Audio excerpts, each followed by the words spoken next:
Bueno, continuando con el tema del cristiano y la política, en la primera parte vimos que pues, Dios nos ha dado en este caso, el don de poder discernir entre dirigir, gobernar con inteligencia. Y entonces, siguiendo con esta parte, vamos a ir poco a poco en la Biblia analizando algunos datos. Para eso siempre estaré usando la Biblia contemporánea para basarme en las lecturas bíblicas. Pero antes me llama la atención algo. En este momento aquí en Guatemala se está lanzando una persona, no está lanzando, se oye que se va a lanzar para presidente, una persona que es de sexualidad un poco dudosa. Y me llamó la atención que ahora resulta que varias congregaciones cristianas han lanzado una especie como de comunicado en las redes sociales, no oficial, donde dice que le apoyan. Y me llamó la atención. ¿Por qué? Porque ¿cómo es eso que se va a apoyar a una persona de estas, como digo, de una sexualidad un poco dudosa, que va a ser propuesta por un partido corrupto y que ahora ciertas congregaciones dicen que lo van a apoyar? Es interesante. Entonces, es para reflexionar cómo el cristiano es engañado de una forma tan sutil que en vez de ser bendición con nuestro voto, nos están llevando a ser una maldición con nuestro voto para hundir más a Guatemala de lo que está. Pero bueno, el video pasado dije que habían dos pastores o dos predicadores que habían estado predicando las elecciones pasadas en cuanto a no votar por la señora del Partido Verde y a no votar por corruptos. Y uno de ellos pues era Carlos Rivas, muy conocido por su forma particular de predicar, pero precisamente hoy las redes sociales me recordaron que yo compartí el video del otro predicador y viéndolo me di cuenta que se llama César Cetino. Entonces, tanto Carlos Rivas como César Cetino son los únicos dos predicadores que yo escuché, puede ser que haya más, que las elecciones pasadas estuvieron predicando y exhortando y enseñándole a la gente a que no se votara por corruptos. Y muchos no hicieron caso. Sería bueno que si pueden busquen sus videos. Y luego pues siempre quiero recordarles que el hermano Jeremías Pirir pues hizo algunos videos en TikTok y ahí decía cómo un cristiano debe tomar la decisión de su voto consciente y elegir a un líder conforme al corazón de Dios. Pero esos videos pues lastimosamente como que no los quisieron oír muchos, no fueron muy populares, no se viralizaron, pero él dejó ahí como 6 videos con mucha enseñanza bíblica y lo hizo con mucho amor, pero la mayoría lo ignoró. Ahora espero que puedan buscar sus videos y en este caso pues verlos.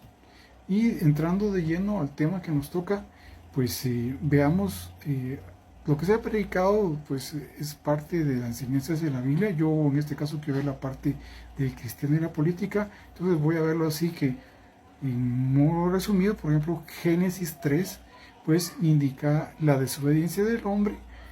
Ya conocemos toda esa historia, la serpiente engaña a Eva, Eva come del fruto, Adán come del fruto, se esconden, y Dios les pregunta dónde están, y ellos tuvieron miedo, viene Dios, sacrifica unos animales para vestirlos, primer sacrificio por el pecado, y bueno, los echa del paraíso. Y aún así Dios, a pesar de que el pecado de desobediencia entró en el ser humano, no le quitó la capacidad de dirigir, de gobernar, de administrar.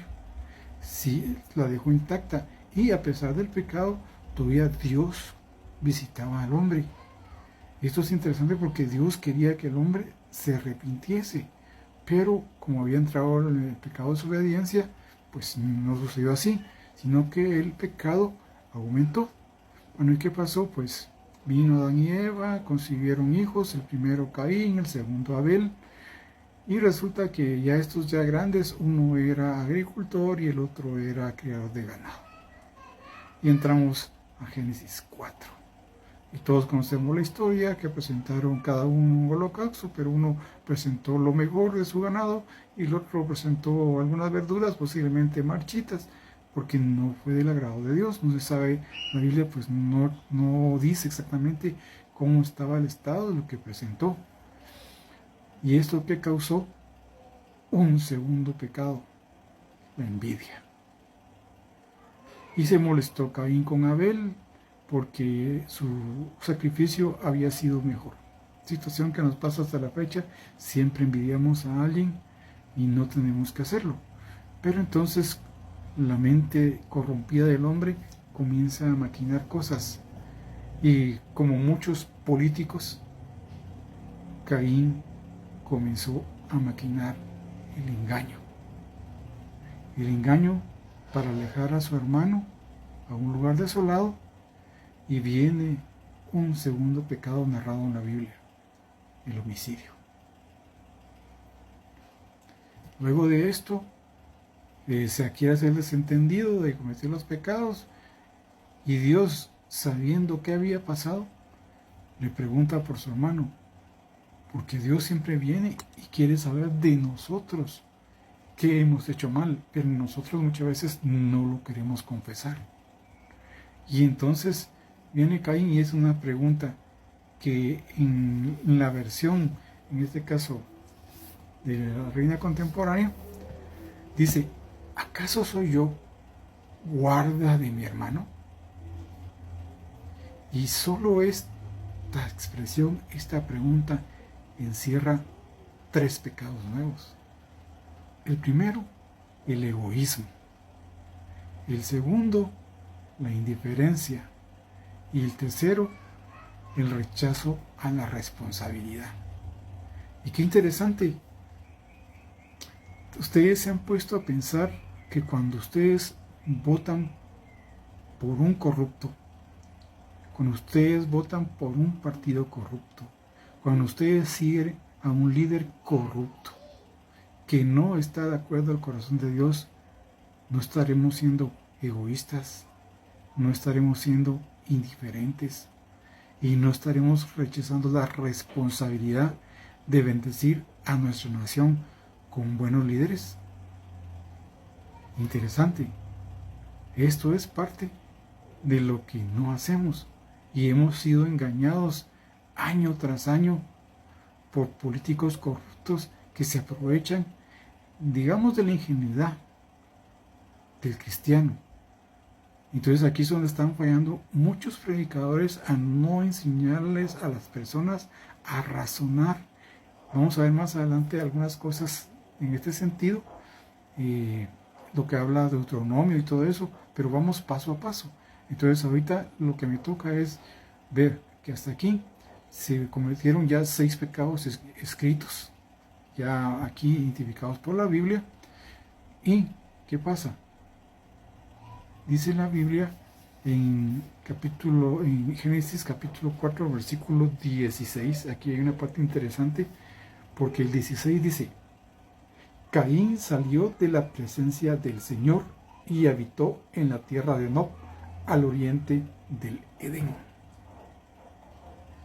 Si se dan cuenta, el que rechaza estar en la presencia de Dios es el hombre. ¿Por qué? Porque Dios sí lo castigó, sí le puso una seña, pero no lo echó de su presencia. Y eso es lo que pasa con nosotros. Nosotros salimos de la presencia de Dios, Él no nos echa. Y por eso comenzamos a cometer errores. Y a pesar de que Caín había cometido pecado, a pesar de que salió de la presencia de Dios, la parte que Dios puso en nosotros de dirigir, administrar y gobernar, esa parte Dios no la quita. Y la vemos en la siguiente parte, en el versículo 17. Y conoció Caín a su mujer, y ella concibió y dio a luz a Enoc. Entonces edificó una ciudad y llamó a esta ciudad Enoc, como el nombre de su hijo. Interesante. ¿Por qué? Porque a pesar de que nos alejemos de Dios, Dios no quita lo que ha puesto en el hombre, esa parte de ser semejante a Él y poder crear cosas buenas, pero lastimosamente con el pecado, cosas malas. Pero lo más interesante de todo es que la primera vez en la Biblia que se menciona la palabra ciudad. Y es correcto, porque en el original, si usted lee una Biblia interlineal, es ciudad, o sea, es la palabra plana ciudad. Y el concepto de ciudad, el concepto actual de ciudad, es un área urbana grande y densamente poblada, donde vive mucha gente.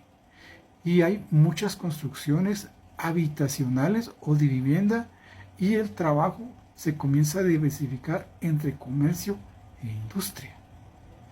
Y entonces comienzan las personas a tratar de vivir en armonía y comienza la división del trabajo. Pero lo interesante de esto es que la ciudad tuvo su primer hijo y a la ciudad le puso el nombre del hijo, Enoc. Y este nombre significa dedicado o consagrado. ¿Cómo es eso? Que a pesar de que él se había alejado de Dios, porque él fue el que se alejó de Dios, a pesar de haber cometido pecado, y todo, todavía pensaba en consagrar su trabajo, su fruto. Tal vez ya no lo hacía de una forma correcta, tal vez ya comenzó a hacerlo de forma personal, ya comenzó a actuar de forma sin los estatutos de Dios. ¿Y cómo vemos eso?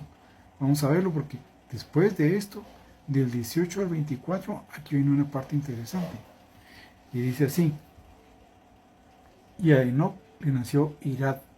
Irad engendró a Mehujael. Mehujael engendró a Metusael.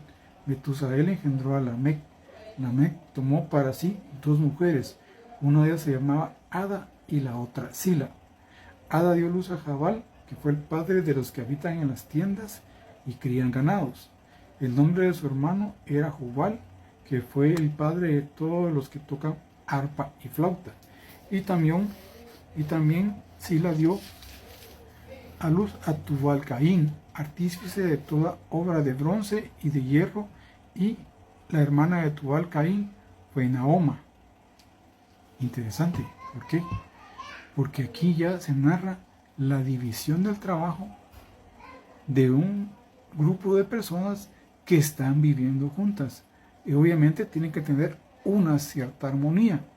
Entonces, a pesar de que se vivían en pecado y a pesar de que se habían separado de Dios, todavía tenían ese concepto de armonía y lo guardan viviendo en comunidad en una ciudad.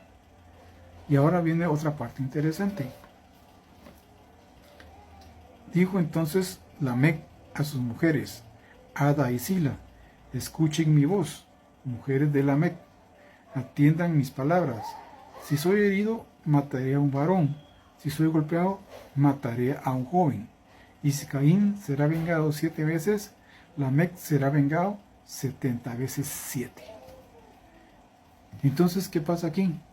Lamec en la Biblia es el primero que rompe el diseño de Dios, porque se casa con 2 mujeres. Y el diseño de Dios es que hombre y mujer se unen, son una sola carne, y tanto hombre como mujer dejarán a su padre y a su madre. Entonces, lo primero que hace Lamec es romper el diseño de Dios. A pesar de que están en la comunidad, en la ciudad, rompen el diseño de Dios. Primer punto. Segundo, se ponen las primeras normas o leyes humanas de convivencia. Porque él comienza a decir qué pasa si lo hieren o lo matan y cuántas veces será vengado. Entonces es la primera vez que la Biblia narra esto. Y ahora les pregunto, todo esto que les he explicado desde el concepto de política, ¿no es política? Ya vieron que sí, la Biblia nos está hablando de política, no directamente, pero sí está el concepto ahí. Entonces, lo dejo para que piensen. ¿Por qué? Porque esa sola pregunta que hizo Caín, ¿acaso yo no soy el guarda de mi hermano? No será lo mismo que hacer un voto por un político corrupto. ¿Por qué? Porque nos ofrecen láminas, bolsitas, víveres, y por eso se vende un voto. Y eso de votar por ellos y no pensar en la nación no es egoísta. Votar por políticos corruptos y no pensar en el futuro de nuestras generaciones no es indiferencia. Votar por un político corrupto y apoyarlo en sus campañas no será un rechazo a la responsabilidad que tenemos de bendecir a la nación. Los dejo con esos pensamientos. Espero en Dios el próximo fin de semana poder compartir con ustedes una parte más del cristiano y la política. Gracias.